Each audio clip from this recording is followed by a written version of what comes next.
Bismillahirrahmanirrahim. Me emrin e Allahut Mëshiruesit, Mëshirëbërësit.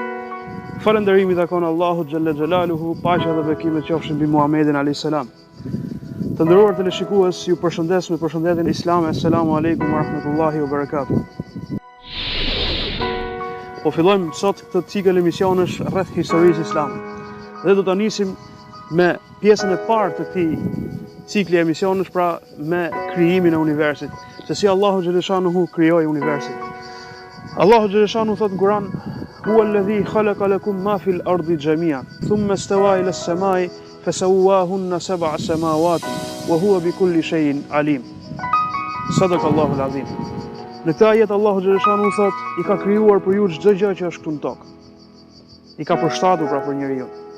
Pastaj e ka ndërtuar qiellin në 7 nivele, në 7 qiej pra. Allahu Gjeleshanuhu ka ndërtuar këtë qiell në 7 nivele. Dhe këto nivelet janë ato që quhen ndryshe dhe qiej. I pari qiell është qielli i dynjas. Pastaj vjen qielli i dytë, qielli i tretë e kështu me radhë. Në çdo qiell Allahu Gjeleshanuhu ka krijuar krijesat. Dhe në qiellin e dynjas, që është ky qielli jon, që është qielli më i afërt me planetin ton, pra quhet qielli i ulët, në këtë qiell Allahu Gjeleshanuhu ka krijuar dhe ka pasuruar me lloj mrekullish. Duke filluar nga planeti jon, duke vazhduar përsëri pastaj me galaktikat që i ka krijuar Allahu Gjeleshanuhu, e duke dalë në mrekullitë që Allahu i ka bërë në këtë kozmos, në këtë gjësi që ne e shohim. Wa zayyana as-samaa ad-dunya bimasabiha. Allahu thot pra, kemi zbukuruar qiellin e dynjas me kandil. Dhe për këto kandile ka fjalën të hyrit që ne i shohim në qiell. Allahu Gjeleshanuhu thot në Kur'an: "Awalam yarau alladhina kafaru anna as-samawati wal arda kanat ratqan fafataqnahuma waja'alna min al-ma'i kulla shay'in hayy waja'alna fil ardi rawasiya an tamida bihim waja'alna fiha fijajan subulan la'allahum yahtadun." Në këto ajet të Kur'anit Allahu Gjeleshanuhu na tregon kaq bukur se qiejt edhe toka kanë qenë qifa bashkë. Edhe madje dhe teoria e Big Bang e vërteton faktin që toka dhe qiejt dhe planetet dhe galaktikat kanë qenë qifa bashkë. Fafataqnahuma, thot Allahu, dhe i ndamën, i veçuan me njëra tjetrën. Secila pra mori rolin që i takon. Qielli do qiell dhe toka u bë tokë. Pastaj Allahu Gjeleshanuhu thot: "Dhe për ujit kam bërë çdo gjë të gjallë."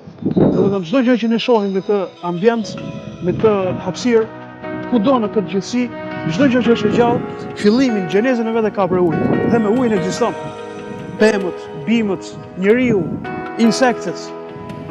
Gjithçka që është pra me shpirt dhe që është e gjallë, ajo ekziston sepse ekziston uji.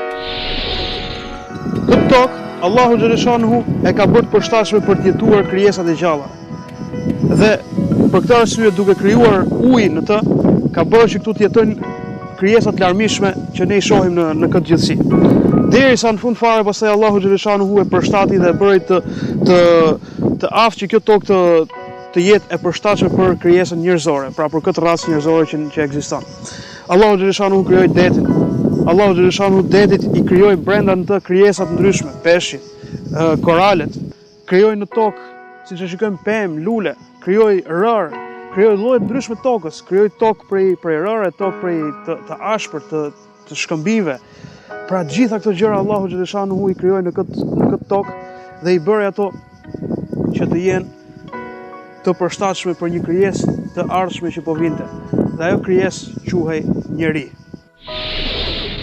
Allahu Gjeleshanuhu thot në Kur'an: "Awalam yarau alladhina kafaru anna as-samawati wal arda kanat ratqan fafataqnahuma waja'alna min al-ma'i kulla shay'in hayy waja'ala fil ardi rawasiya an tamida bihim waja'ala fiha subulan fijajan la'allahum yahtadun." Në këtë ajet Kur'anit Allahu Gjeleshanuhu na e përshkruan konkret si ka qenë gjendja në fillim.